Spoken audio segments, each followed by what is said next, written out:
Queridos irmãos, estamos caminhando o Evangelho segundo Lucas. Já tivemos a oportunidade de ouvi-lo falar muito a respeito da preparação, por assim dizer, da chegada de Jesus Cristo a esse mundo. Aquilo que aconteceu antes do seu nascimento, bem como aquilo que aconteceu antes do início do seu ministério. Tivemos a oportunidade de ouvir, através do relato de Lucas, o que aconteceu no início do seu ministério, com o seu batismo, então, com João Batista, bem como a sua tentação ali no deserto, por 40 dias e 40 noites. Posteriormente, ouvimos Lucas dando um pequeno salto, se não um grande salto, que apenas João vai tratar esse período inicial do ministério de Cristo de maneira mais detalhada. É quando nós vimos no capítulo 4, versículos 14 e 15, que Jesus Cristo, no poder do Espírito, regressou para a Galileia, e a sua fama corria toda a circunvizinhança, e ele ensinava nas sinagogas, sendo glorificado por todos. A partir então do capítulo 4, versículo 14, vemos Jesus dando início ao seu ministério ali na Galileia. E ali ele teve a oportunidade de pregar em Nazaré, na sua cidade, e as pessoas queriam matá-lo, lançá-lo lá de cima de um alto monte, do cimo de um monte. Ele então deixa esta cidade, vai para Cafarnaum, cerca de 30 quilômetros. Lucas nos relata um dia do ministério de Cristo, manhã, sinagoga, expulsando então o demônio ali na sinagoga, na hora do almoço, na casa de Pedro, com a sua sogra ali, curando a sogra de Pedro. No final do sabate, muitas outras curas realizando. Posteriormente, no início da manhã, alta madrugada, Jesus Cristo vai se reservar para orar num lugar mais distante. As multidões querem ir atrás dele. Simão diz: mestre, eles estão vindo atrás do Senhor. É quando, nos versículos 43 e 44 do capítulo 4, Jesus Cristo disse: é necessário que eu anuncie o evangelho do reino de Deus também em outras cidades. Para isto é que eu fui ensinado. E Jesus então começa a percorrer aquela região. E nós vemos no início do capítulo 5 o relato de Jesus Cristo ali naquele mar da Galileia, tendo mais um encontro com Simão, Pedro, onde acontece algo miraculoso. E mais uma vez então o Senhor Jesus, encontrando Pedro, dessa vez o convoca para o discipulado, e Pedro então, bem como Tiago, João, provavelmente André, que já havia lá em João Batista se propusendo a ser seguidor de Cristo, eles deixam tudo e seguem ao Senhor Jesus. Nós tivemos a oportunidade, então, no domingo passado, de ver o capítulo 5, dos versículos 1 ao 11, e contemplarmos características do nosso Senhor Jesus, da sua divindade. Nós vimos que o Senhor Jesus é fonte de toda a verdade. Nós vimos que o Senhor Jesus é conhecedor de todas as coisas. Que o poder de Jesus Cristo não é limitado no sentido de ser tal como dos homens, ou com ele é o Todo-Poderoso. Nós vimos que Jesus Cristo, ele é santo ao ponto de Pedro curvar-se diante dele. Nós vimos que Jesus Cristo é misericordioso quando diante de pecadores e diante do perdão e do arrependimento, ele chama esses pecadores para serem seus discípulos.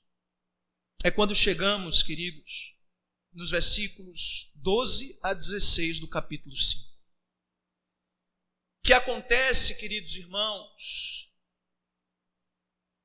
creio eu, não de maneira cronológica, no sentido de que Jesus estava na beira do mar e depois aconteceu isso, e depois isso. Possa ser que, e certamente nós veremos isso, que Marcos ele é mais fiel no que diz respeito à cronologia.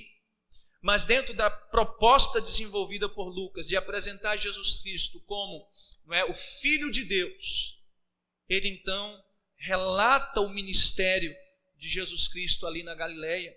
E em um determinado momento, enquanto Jesus estava caminhando por estas cidades, que ele se propusera isso, ele tem um encontro então com um homem leproso. Por isso, o tema dessa noite é esse: Jesus e o homem leproso. Nós viremos ver, queridos irmãos, que estamos diante de um grande relato. E que diante desse grande relato, nós poderemos tirar grandes lições. De maneira inicial, nós vamos ver que nós estamos diante de uma grande impureza. Estamos diante de um quadro bastante difícil, este relatado no versículo 12 do texto que acabamos de ler. Vamos ler então o versículo 12, que diz assim: Aconteceu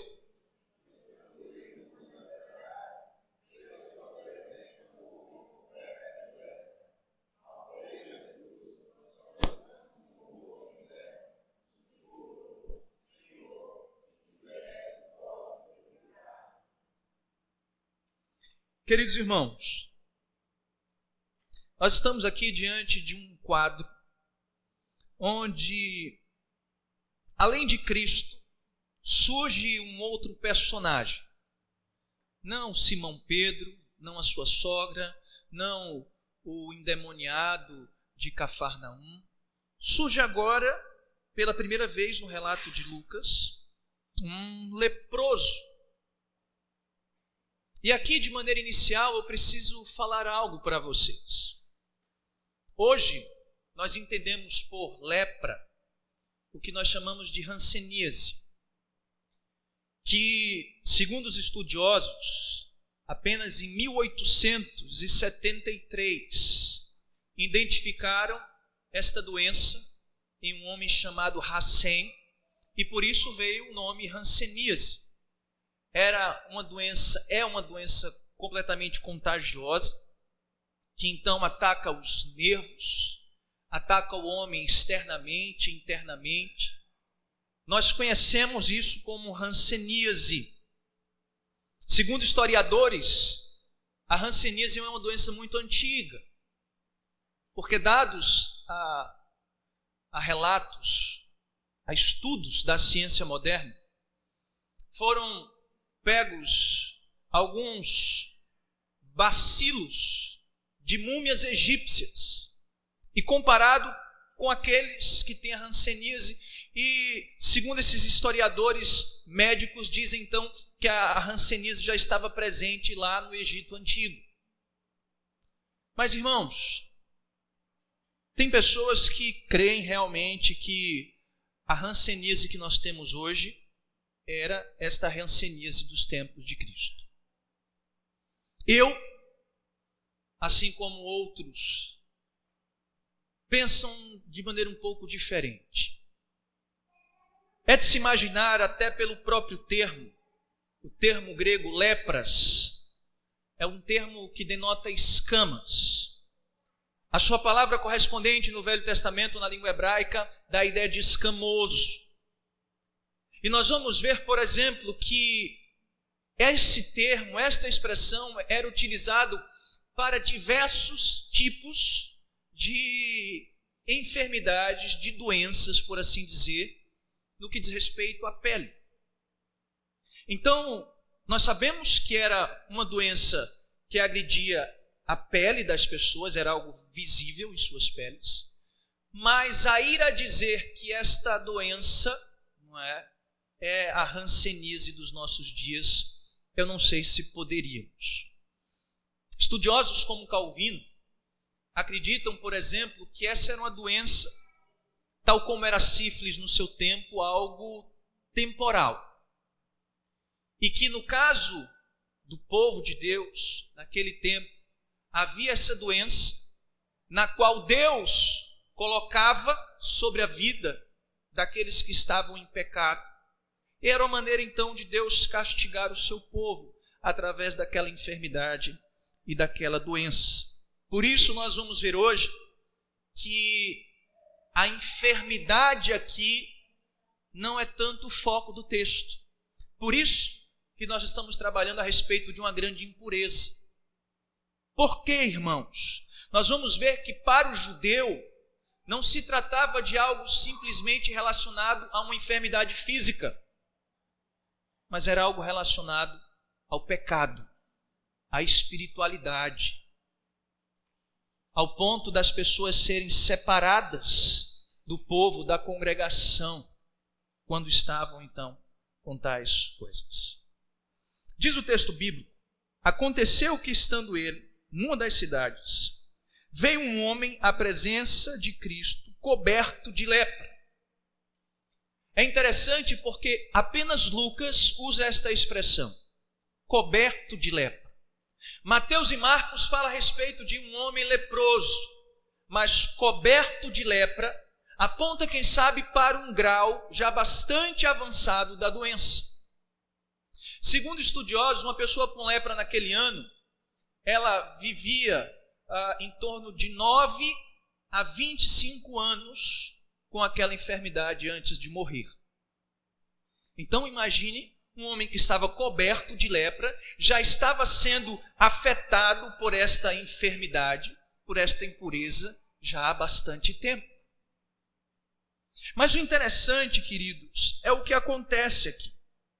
É aquele leproso coberto de lepra, adentrando numa cidade. É Jesus tocando naquele homem. É aquele homem se prostrando diante de Jesus. Nós temos muitas coisas para falar ainda a respeito desse homem. Mas antes disso, para vocês entenderem, para nós entendermos a grandiosidade do que vai acontecer aqui, nós precisamos ir para Levítico capítulo 13. E é lá que eu peço para vocês abrirem a palavra do Senhor.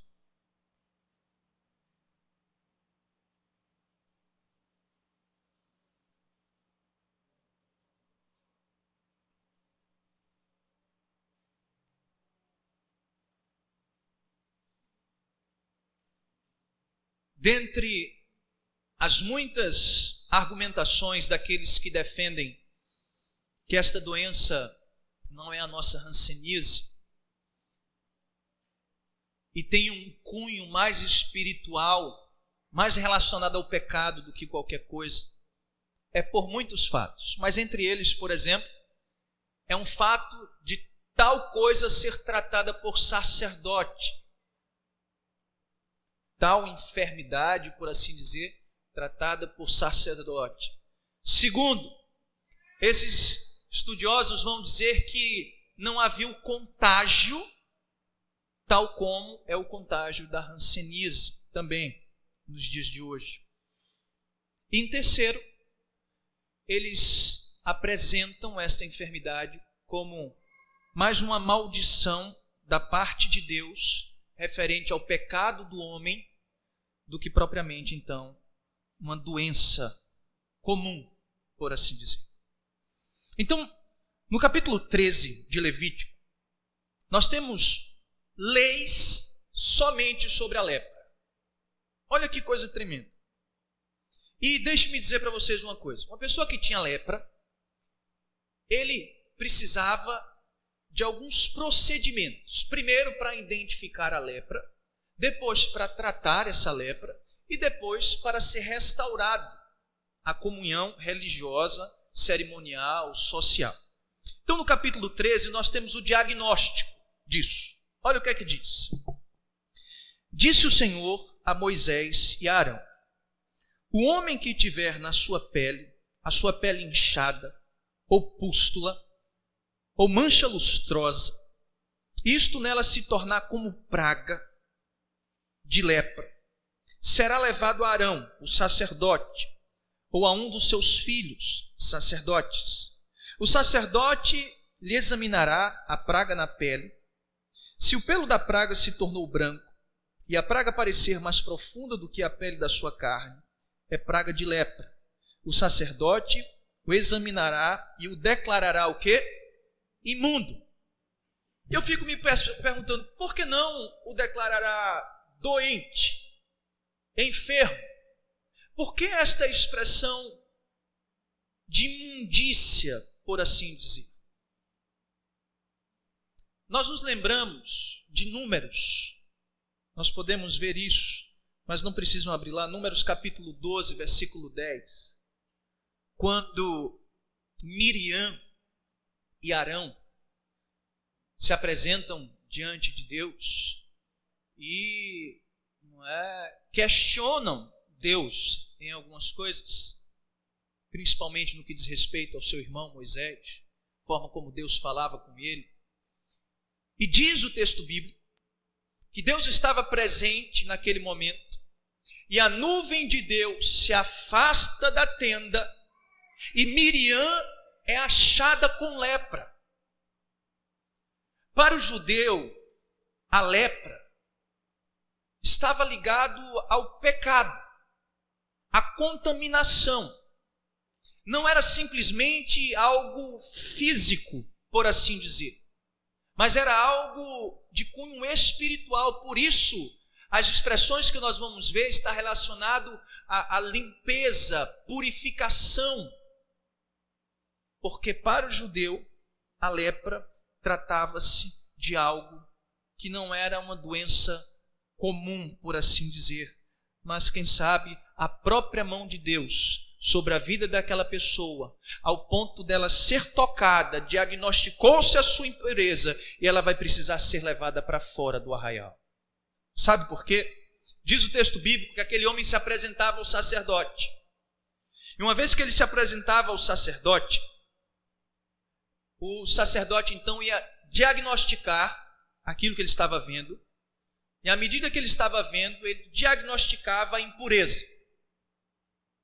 E então a pessoa achada impuro passava 7 dias fora do arraial, ou seja, fora da congregação dos santos, fora de onde os santos moravam, fora das suas cidades, fora daquele círculo onde as comunidades viviam. Eles então eram expulsos por 7 dias.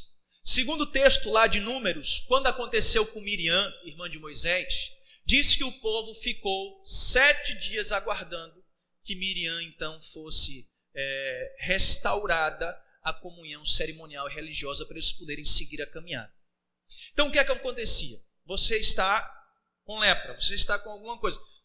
7 dias. Depois de 7 dias, o sacerdote ia ver o camarada. Depois que visse, melhorou, então dava-se início ao ritual de restauração. Se não melhorou, continua lá mais 7 dias. O sacerdote vai lá de novo. E viu, melhora, não viu. Até que chegamos no versículo 46, que diz assim, do capítulo 13 de Levítico: será imundo durante os dias em que a praga estiver nele, é imundo, habitará só, e a sua habitação será fora do arraial. Ou seja, a pessoa que foi detectada com aquela impureza, ela seria colocada para fora do arraial. Seria colocado para fora, deixaria de morar com a sua família, deixaria de se relacionar com seus amigos, deixaria de trabalhar, deixaria de frequentar a sinagoga, no caso, no Novo Testamento, no Antigo Testamento, deixaria posteriormente de frequentar o templo, não poderia mais estar no meio daquele povo, seria completamente excluído, porque foi encontrado impureza no meio dele. Certo pastor eu ouvi, e peço apenas um parêntese aqui para falar, um pouco a respeito da disciplina. Por quê?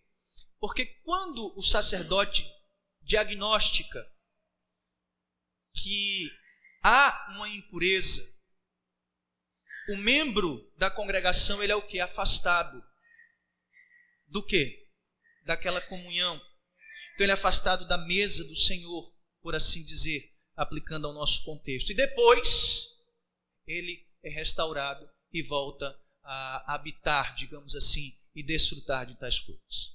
Mas voltando para o leproso, notem que havia um diagnóstico, o sacerdote diagnosticava.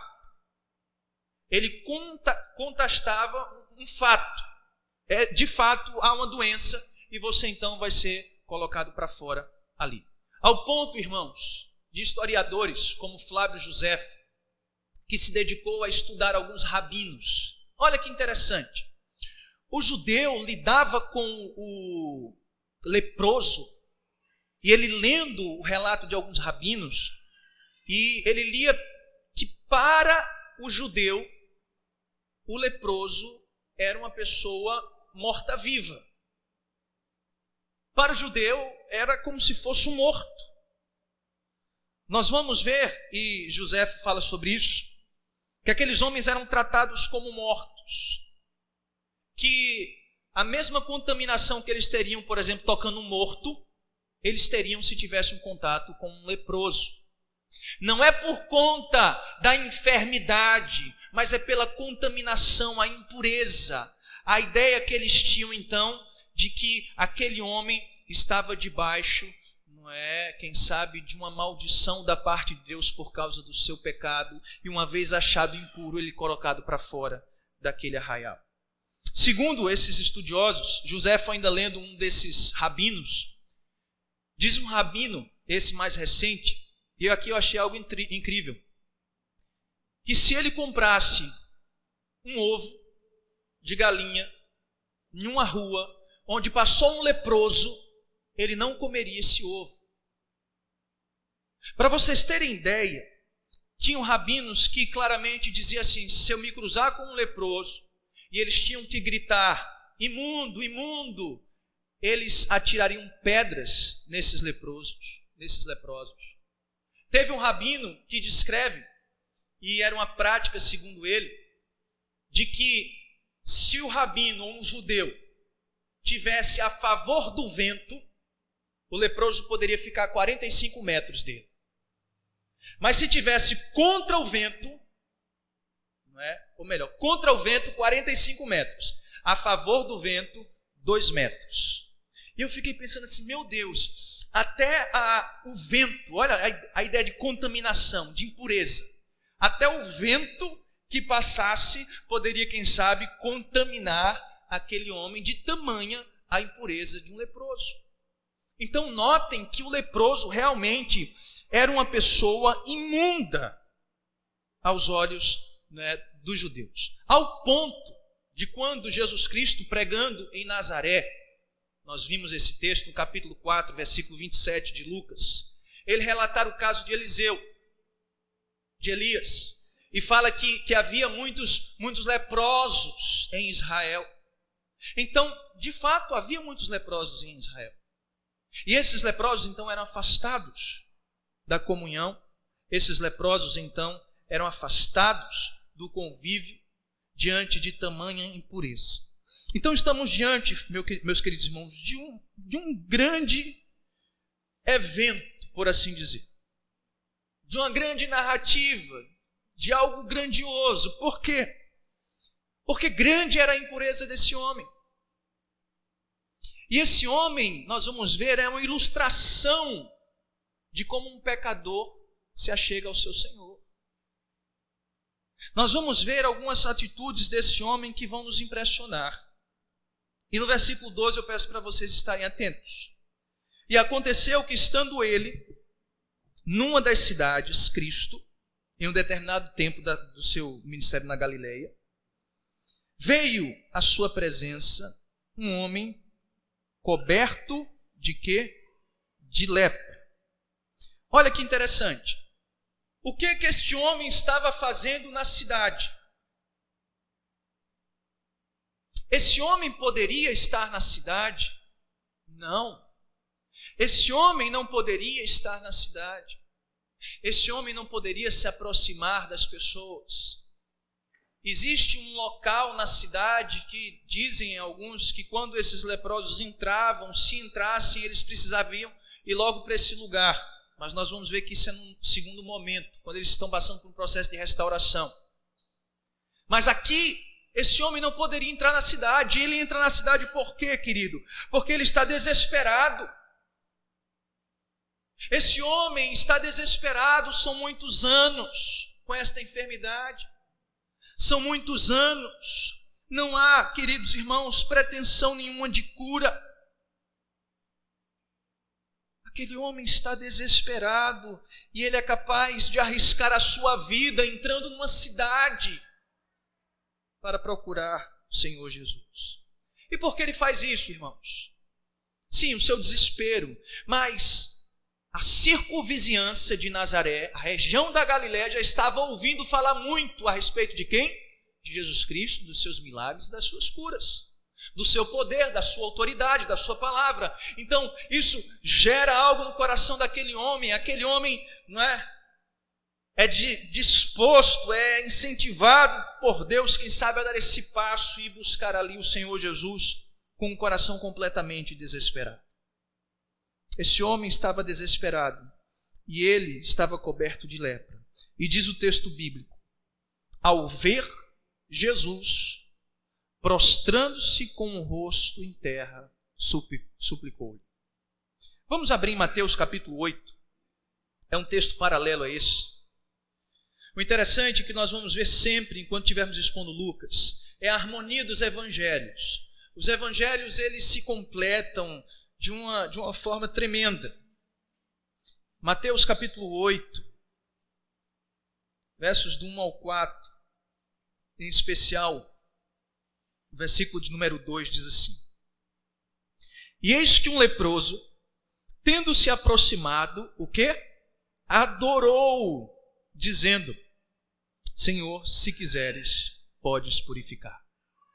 Nós vemos uma postura de reverência. O texto de Lucas diz que aquele homem, diante de Jesus Cristo, ele se prostra com o rosto em terra. Mas Mateus, ele vai um pouco mais além no seu relato e diz que aquele homem o adorou. E quando nós estudamos esse texto, nós vemos que a palavra escrita aqui grega, proskuneo, é a única expressão, ou melhor, é a expressão usada na língua grega para adoração a Deus. Quando esta palavra é utilizada, é em referência à sua adoração a Deus. Ou seja, aquele homem está ciente de que está diante de quem? Do Senhor Jesus. E de que o Senhor Jesus é o Messias prometido. Ele então adora Ele. Aquele homem está desesperado, mas ele, em reverência, se prostra diante do seu Senhor, pois ele o reconhece quando ele adora Ele. E esta expressão aponta apenas para a adoração a Deus no Novo Testamento. Desespero, reverência, urgência. Pois diz que quando ele se prostra em o rosto, em chão, em terra, ele suplica. E a palavra aqui dá a ideia de implorar. Você que é pai, você sabe o que é um filho implorando, não sabe? Eu sei o que é um filho implorando por algo. Queridos, aquele homem estava desesperado. Aquele homem se propõe de maneira reverente diante do Senhor e suplica-lhe de maneira que externa a sua urgência, mas há humildade também no coração desse homem, porque diz o texto: Senhor, se quiseres, podes purificar. Irmãos, quando eu olho para esse texto, que eu olho para a postura desse leproso, eu fico pensando nos crentes de hoje em dia. Crentes que decretam o que Deus tem que fazer, crentes que mandam em Deus. Este homem, quando ele diz Senhor, se quiseres, ele está querendo dizer o quê? Eu reconheço que tu és o Senhor e que eu sou o seu servo. E que como Senhor, o Senhor pode fazer de mim o que você quiser. E se você quiser, meu Deus, se tu quiseres, Senhor, tu podes purificar-me. Humildade em seu coração. Queridos irmãos, hoje nós temos crentes que dizem o que Deus tem que fazer, o que Deus tem que deixar de fazer. Precadores que agendam às 17 horas terça-feira, é o culto de tal coisa. Esse homem está desesperado, em reverência, demonstrando sua urgência, ele demonstra a humildade do seu coração. Olha, Deus, se tu quiseres, tu podes o quê? Purificar. E por que não curar-me? Nós já vimos. Porque, queridos, para aquele homem, ele não estava simplesmente com uma doença natural. Aquele homem reconhecia que o fato dele ser excluído do convívio religioso, social e do histórico que eles tinham, de que a lepra apontava mais para uma maldição de Deus e para o pecado do que qualquer outra coisa. Aquele homem sabia que o que ele precisava não era simplesmente uma cura física, mas ele precisava ser limpo, purificado.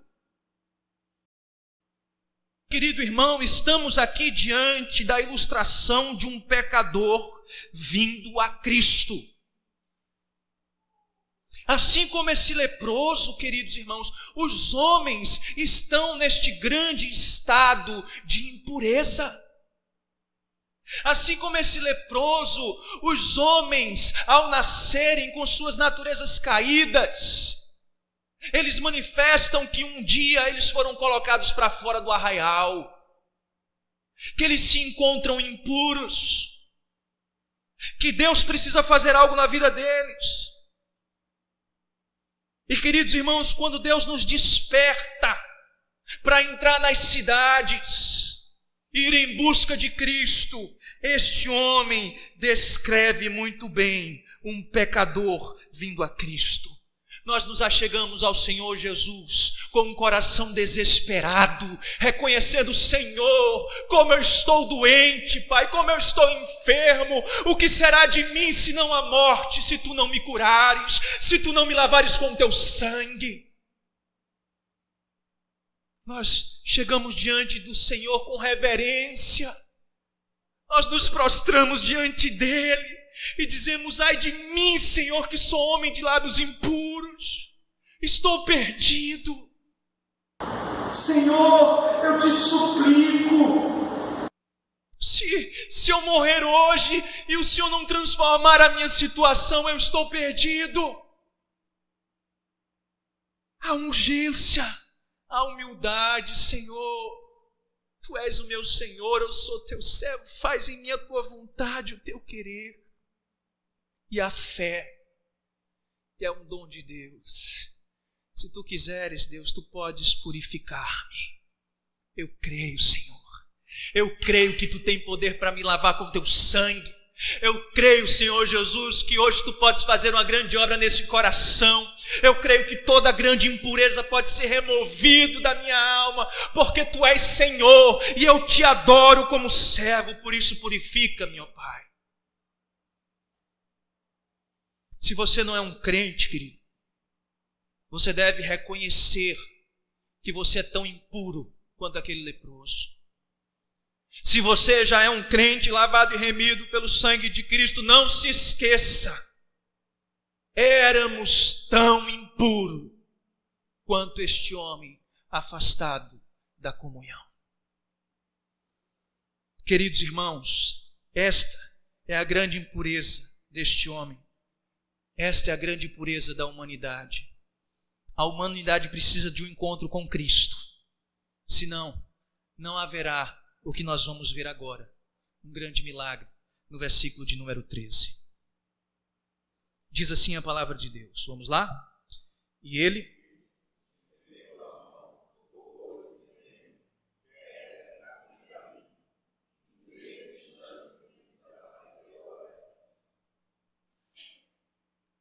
Irmãos, Jesus Cristo estendeu a mão e tocou-lhe. Em Marcos, capítulo 1, versículo 40, diz que Jesus Cristo teve profunda compaixão desse homem. E diante da profunda compaixão que Deus teve deste homem, Jesus Cristo, então, como ele queria, pois ele diz: eu quero, ele toca naquele homem. Meus irmãos, quando eu me lembro um pouco atrás, que os judeus precisavam saber até para que lado vinha o vento, para saber a que distância ficaria de um leproso, você vê Jesus Cristo tocando naquele que é o mais impuro de todos os homens. Isso tem muito a nos ensinar. Sabe por quê? Ele toca porque o seu poder é maior do que a impureza. Ele o toca porque a sua santidade é maior do que aquele coração impuro. Ele o toca porque o seu poder é maior do que aquela situação que ele estava vivenciando. Ele toca porque ele queria lançar sobre aquele homem a sua justiça e arrancar dele os seus pecados. Cristo tocou aquele homem. E diz o texto da palavra de Deus, que ele então profere as palavras dizendo: eu quero, fica limpo. Havia entre os judeus uma ideia de que apenas Deus podia curar a lepra. Justamente por essa ideia de não se tratar de uma doença comum, por assim dizer. Só Deus poderia curar uma lepra. Só Deus que poderia trazer o homem de volta para dentro do arraial. Somente Deus poderia tornar aquele homem de novo puro, para que então fosse restaurada a sua comunhão e ele adentrasse de volta na sua morada. Somente Cristo poderia fazer esta obra. E ele diz então: eu quero. Ele quem decide quem ele quer e quem ele não quer limpar. Ele é quem decide quem ele quer exercer misericórdia e quem ele não quer exercer misericórdia. Não é de quem quer ou de quem corre, mas dele em exercer misericórdia, como diz o apóstolo Paulo. E ele então diz: eu quero, fica limpo. E diz o texto que ele, nesse mesmo instante, a sua lepra desapareceu. Meus irmãos, eu quero que vocês observem como Cristo é diferente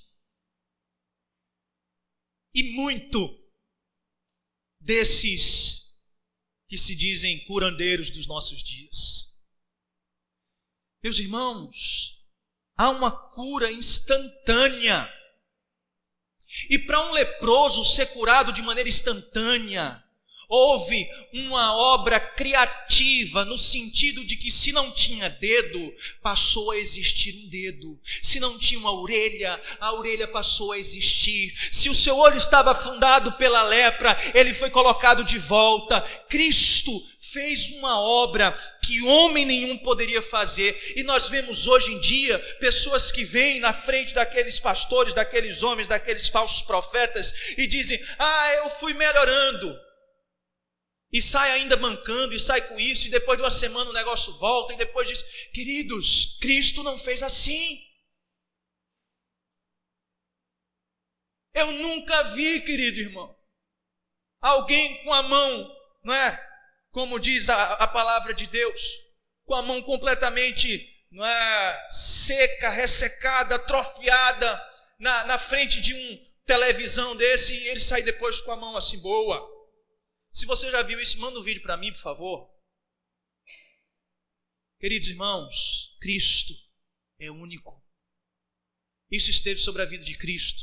Isso esteve sobre a vida dos apóstolos. E Ele hoje ainda tem poder para fazer isso. Sim, eu não nego que Deus pode curar, não.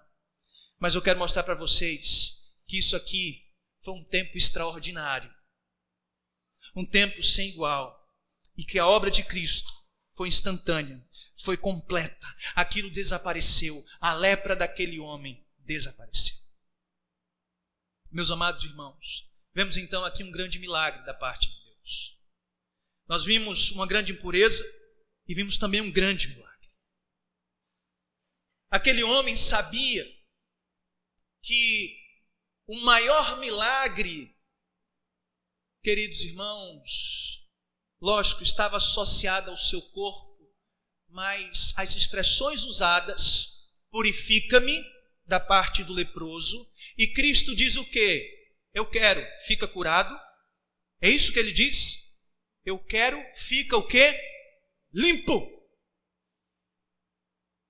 A tua impureza foi retirada. Não há mais impureza na tua vida. Você vai poder ser restaurada a comunhão. Você vai poder voltar para o convívio do povo, para o convívio da igreja, por assim dizer. Você vai ter a sua comunhão restaurada. Meus irmãos, enganam-se aqueles que pensam que o maior milagre na vida de um homem é fazer um aleijado voltar a andar. Enganam-se aqueles que pensam que o maior milagre na vida de um homem é um cego voltar a enxergar. Enganam-se que pensam que o maior milagre na vida do homem é um carro novo, uma casa própria. Não. O milagre maior na vida do homem são impuros se tornando puros pelo toque de Cristo, levando sobre ele as enfermidades e lançando sobre ele a cura, a justiça, o seu sangue. Eis aí o maior milagre. A pergunta que eu faço para você: você já desfrutou disso? Se você não desfrutou disso ainda, a minha oração é para que o Espírito Santo de Deus te chame de maneira eficaz, te desperte esta noite e que você renda-se aos pés do Senhor e diga: Senhor, purifica-me, Pai. E que pelo lavar regenerador do Espírito você saia hoje daqui justificado pelo poder de Deus. Mas talvez você tenha caminhado já como crente e tem se esquecido desta grandeza, se esquecido de quem nós éramos, se esquecido de como andávamos, se esquecido de que caminhávamos distante da comunhão dos santos, mas que através do toque de Cristo, a possibilidade, ou melhor, a garantia de uma nova vida, a garantia de restauração, a garantia de que a sua imundícia vai ser lavada, que os seus pecados vão ser, meus queridos irmãos, perdoados e que poderemos entrar de novo na casa do nosso Pai. Ou melhor, poderemos retornar à presença dos santos, desfrutando então da presença do nosso Pai. Querido, isso é grandioso. Que em tempos como o de hoje, onde as pessoas só querem saber das coisas que a ferrugem e a traça corrói, lembre-se que você foi ricamente abençoado em Cristo. Que você foi alvo da maior graça, do maior dom, do maior milagre na vida de qualquer homem. Jesus Cristo um dia olhou para você, ou pode estar olhando para você essa noite, e dizendo: eu quero. Fica limpo. E você então, querido, ficará limpo para a glória de Deus. Uma grande pureza, um grande milagre e um grande testemunho no versículo 14, quando diz assim, leamos.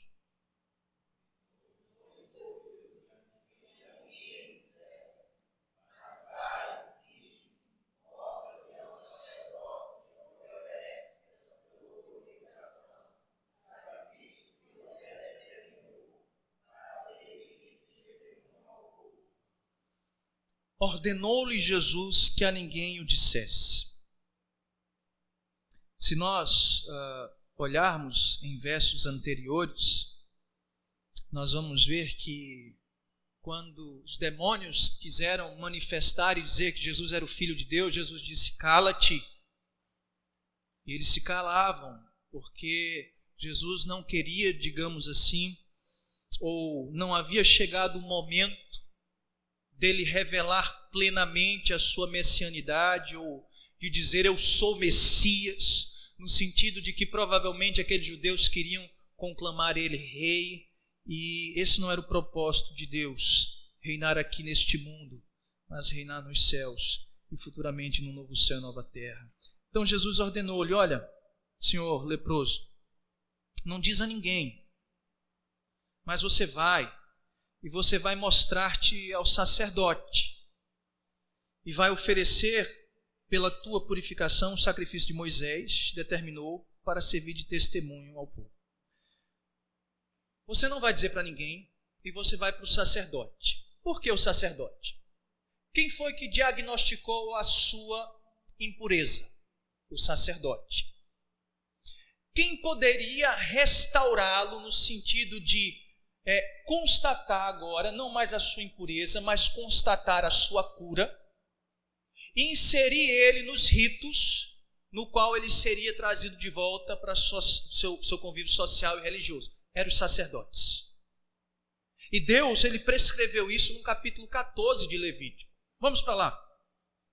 Já tivemos a oportunidade de ver em Levítico capítulo 13, um capítulo onde havia instruções de como diagnosticar o leproso. E que ele deveria ser afastado, então, do convívio social e religioso, colocado para fora do arraial. Mas agora nós chegamos no capítulo 14. E o capítulo 14, queridos, aponta para, digamos assim, um sistema cerimonial e sacrificial daquele tempo. Onde esses sistemas sacrificiais, cerimoniais, apontavam para a necessidade de purificação de pecado. E então esse rito, digamos assim, que aquele homem leproso ia ter que passar agora, se dava em dois momentos. Acompanhe a leitura de maneira inicial. Capítulo 14 diz assim: Disse o Senhor a Moisés: Esta será a lei do leproso no dia da sua purificação. Será levado ao sacerdote. Este sairá fora do arraial e o examinará. Se a praga da lepra do leproso está curada, então o sacerdote ordenará que se tome, para aquele que se houver de purificar, 2 aves vivas e limpas, e pau de cedro, estofo carmesim e isopo.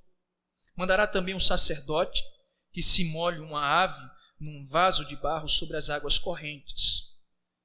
Tomará a ave viva e o pau de cedro, e o estofo carmesim e o isopo, e molhará no sangue da ave que foi molada sobre as águas correntes e sobre aquele que há de purificar da lepra. Aspergirá 7 vezes, então declarará limpo e soltará a ave viva para o campo aberto. Aquele que tem de se purificar lavará suas vestes, e aquele segue com outro momento.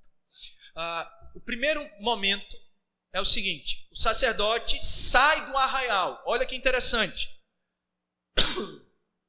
O impuro, ele, olha, estou bem. Fui agora, sarado, fui limpo. O sacerdote vai para fora do arraial e examina quem? O leproso. E examinando o leproso, vai constatar o quê? Que a sua imundícia, digamos assim, que ele já não está mais sujo, que já não há mais as manchas, que já não há mais a lepra, que Deus havia então sarado ele, restaurado, e ele passava então por um processo, ainda do lado de fora. Que processo era esse? Atenção. Eles pegavam 2 aves, essas 2 aves, uma delas ia ser imolada. Lembre-se, esse sacrifício feito apontava para Cristo. A ave, uma era imolada, e o seu sangue, por ser muito pouco, digamos assim, era derramado em águas correntes, misturado com águas correntes. Então, em um cedro, era colocado então o carmesim, era colocado o isopo, e aquela ave que estava viva ia ser aspergida com o sangue, e o leproso seria também aspergido 7 vezes com o sangue. A ave viva seria solta, e aquele homem então, poderia agora adentrar, mas não poderia ainda entrar dentro da tenda. Ficaria ainda mais 7 dias aguardando o segundo ritual que ele precisaria passar. O que a gente pode ver aqui, queridos irmãos? Eu ouvi uma pregação certa vez do reverendo Paulo Brasil, e ele faz aqui um destaque muito importante. Esse primeiro ritual aponta para a morte e a ressurreição. Através da morte de um, do sangue derramado, essa daqui vai desfrutar de vida. E esse daqui vai desfrutar de vida. É assim que Cristo fez por nós pecadores. Este ritual, de certa maneira, aponta para Cristo, para a sua morte e a sua ressurreição, onde ele é a oferta perfeita e o sacerdote perfeito, onde, através da morte de um, as nossas impurezas são lavadas.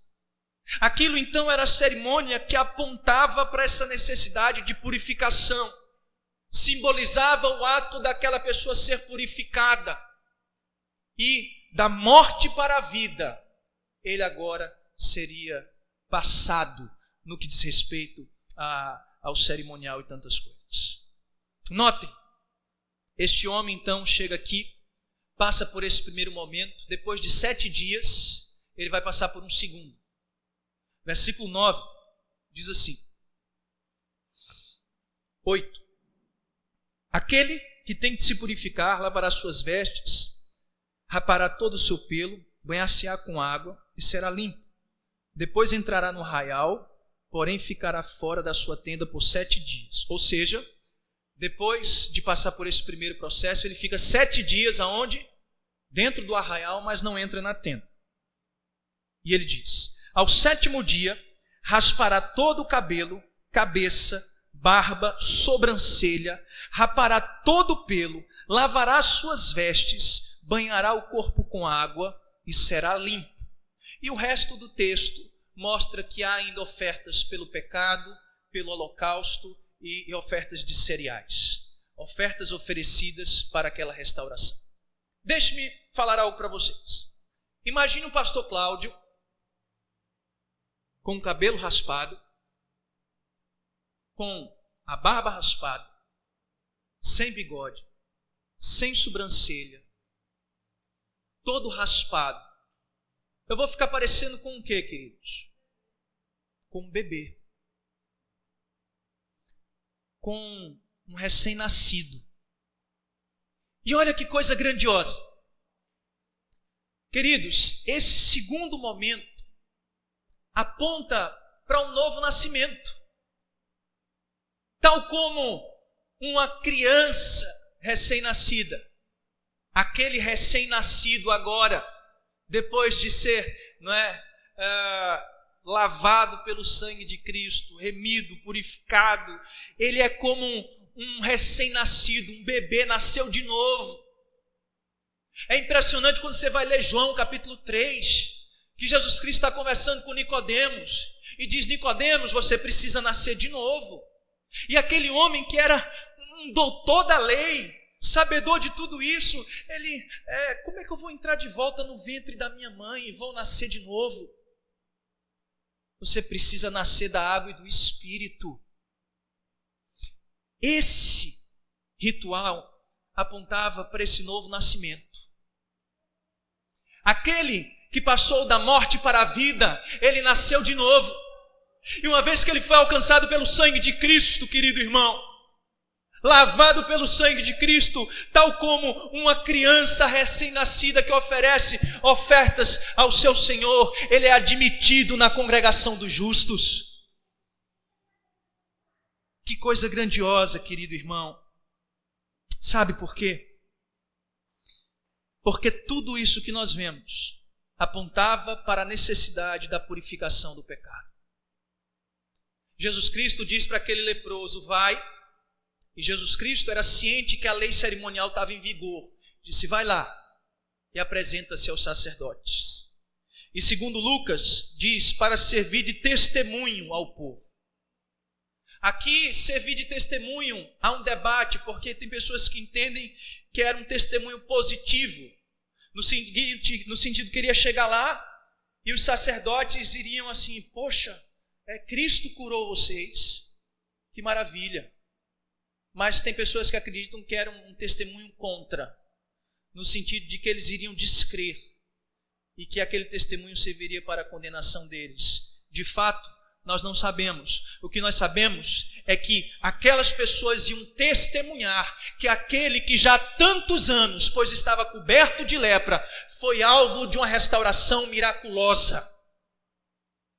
E uma vez que Cristo tocou nele, ele vai ser então aspergido com sangue, vai ser declarado justo, limpo, e como uma criança banhada nas águas, ele nascerá de novo e desfrutará de uma comunhão preciosa com os santos. Foi isso que Cristo fez comigo e com você. É isso que Cristo pode fazer com você esta noite. Esse é um testemunho grandioso. E precisamos nos lembrar, queridos, que cabe a mim e a você testemunhar da obra de Cristo. Olha o que Cristo fez em mim. Ele me limpou. O seu sangue está sobre a minha vida. Eu nasci de novo e fui admitido no meio do povo de Deus. Glória seja a Deus. Eu não fiz nada. O que foi que eu fiz? Eu não pude me curar. Eu não pude me purificar. Foi uma obra de Deus. Deus toca o imundo, imputa a sua justiça, leva os seus pecados e esse desfruta de novidade de vida. Que possamos testemunhar da compaixão de Deus pelos perdidos, tal como Ele teve compaixão por mim e por você, nos chamando por filhos. Anunciemos aos demais, para que o povo veja quem nós éramos e quem nós somos, pela graça de Deus, pelo toque sobrenatural de Deus. É quando, irmãos, desfrutamos nesse último momento de um grande desafio. Diz o texto bíblico, versículos 15 e 16, leiamos.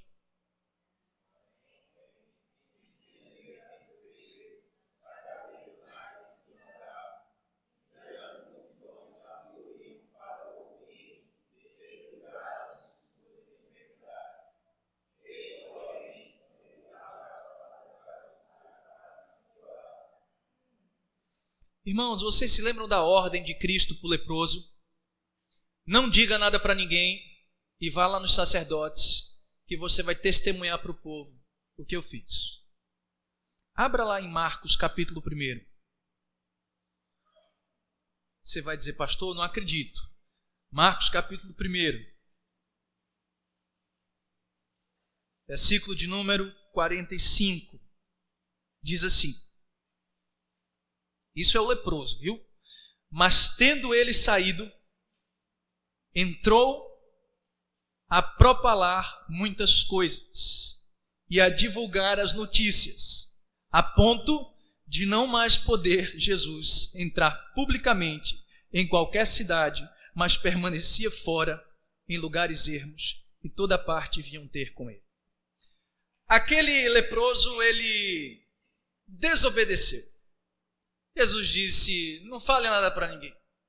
Mas a notícia era tão boa, ele estava tão feliz, que ele sai falando para todo mundo. Mas a desobediência tem consequências. Você pode olhar para o lado bom da coisa e dizer, pastor, mas ele estava tão feliz e ele desobedeceu, mas foi uma desobediência boa. Não existe desobediência boa, irmãos. Ele desobedeceu. E teve consequências, porque diz Marcos que Jesus não podia mais entrar nas cidades. O encontro de Jesus foi aonde com o leproso? Na cidade. Na cidade Cristo fazia muitas coisas, mas ele não podia mais entrar nas cidades. Por quê? Porque o leproso tinha testemunhado para todo mundo ouvir o que Cristo tinha feito na sua vida, ao ponto dele só poder ficar fora da cidade e não entrar nela. É quando diz o texto bíblico que as pessoas estavam ouvindo o que Jesus estava fazendo, afluíam multidões, Lucas, versículo 16 e 15, capítulo 5. As multidões se afluíam para ouvirem, para serem curadas as suas enfermidades. Isso é tudo que um pregador moderno quer, irmão. esses pregadores, olha, são multidões, venham atrás de mim. Oh, maravilha! Jesus não pensava dessa forma. Diz o texto bíblico que ele, normalmente quando ele era assediado demais assim pelos homens, ele se retirava, como foi aqui, para um lugar solitário e fazia o quê? E orava.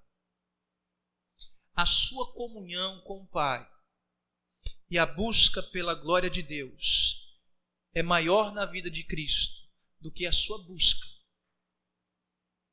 não é, pelas glórias desse mundo.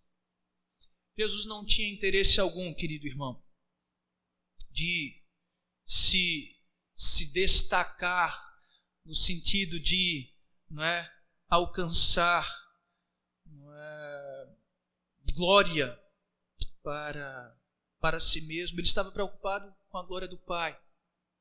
Ele veio aqui para se humilhar realmente. E quando eu fico vendo Jesus Cristo saindo para lugares solitários e orando, esse é o desafio. Que desafio é? Queridos, é deixar as glórias desse mundo de lado e buscar ter intimidade e comunhão com o nosso Pai Celestial. Jesus Cristo gastando tempo orando. Jesus Cristo sendo Filho de Deus.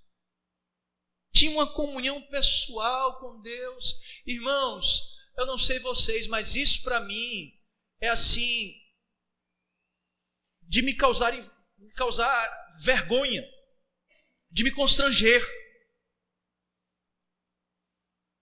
Porque Jesus tem uma atitude que ele não precisava ter, digamos assim. Ele é Deus. Ele estava constantemente buscando o Pai em oração. Ele queria nos ensinar. Ele queria nos ensinar a sermos filhos obedientes ao Pai, desfrutando de intimidade, de comunhão com o nosso Pai, aquele que nos alcançou através do seu Filho, que nos trouxe para dentro do arraial, e hoje somos chamados filhos de Deus. Precisamos desfrutar de intimidade com o nosso Deus. Cristo nos alcançou com o seu precioso sangue. Ele é Senhor das nossas vidas. Nós estamos mais em busca das glórias do mundo e gastamos mais tempo com as coisas do mundo, na frente de uma televisão, na frente de um celular, na frente de tanta coisa, do que gastamos tempo em desfrutar de comunhão com o nosso Pai Celestial. Esse é a grande, irmãos, o grande desafio para as nossas vidas, deixado pelo Senhor Jesus Cristo ao final dessa passagem. Eu queria concluir esta mensagem esta noite.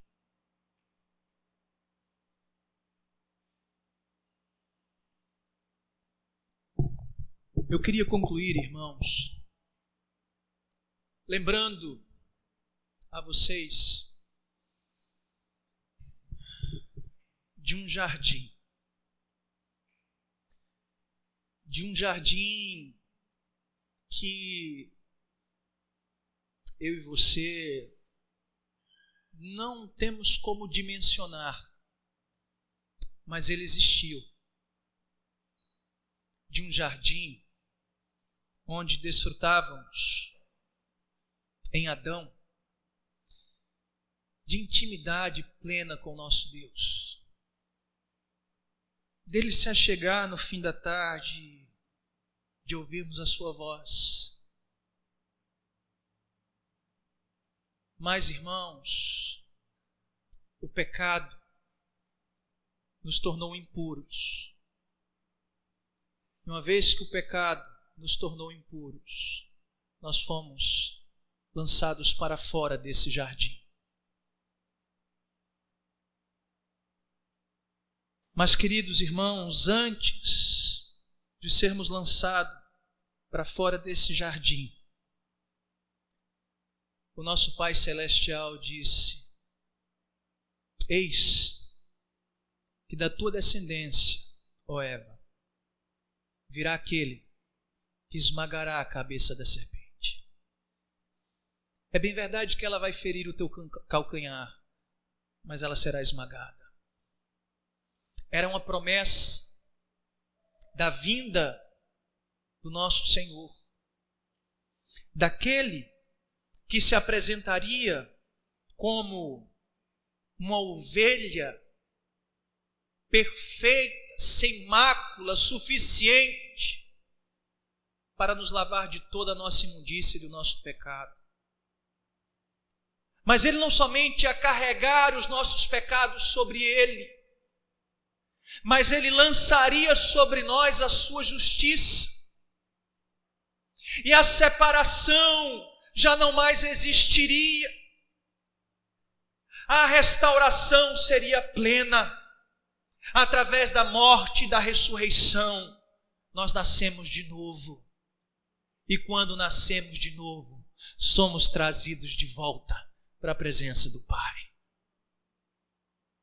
Querido irmão, eu sonho com um dia em que nós desfrutaremos mais uma vez daquele jardim. Eu sonho com um dia em que eu vou poder ver o meu Senhor face a face. Um dia que eu vou poder me humilhar diante dele, me prostrar e dizer: Deus, muito obrigado, Pai. Muito obrigado, Senhor, porque eu era um imundo. Eu não merecia estar aqui dentro, mas um dia o Senhor me tocou. E quando o Senhor me tocou, pelo beneplácito da sua vontade, através da tua graça irresistível, tu declaraste: estás limpo. E uma vez, querido irmão, que através da obra de Cristo eu me tornei limpo, sendo justificado, eu posso ter a certeza de que fui restaurado a esta comunhão. Que estou de volta, que eu entrei nesse arraial, entrei na tenda, fui restaurado para a glória de Deus e ainda desfrutarei de grandes coisas que ainda estão por vir. Que Deus aplique essa palavra aos nossos corações. E mais uma vez, se você ainda não desfruta disso em tua vida, renda-se a este Senhor. E se você já desfruta, viva para a glória desse Senhor. Viva de maneira santa, irrepreensível, lembrando-se da maior obra e da grandeza da obra que Ele fez por mim e pela sua igreja, por vocês. Que Deus aplique esta palavra aos nossos corações e nos lembremos de quão leprosos nós éramos e da grandeza do nosso Senhor, em nome de Jesus. Amém. Vamos nos colocar em pé.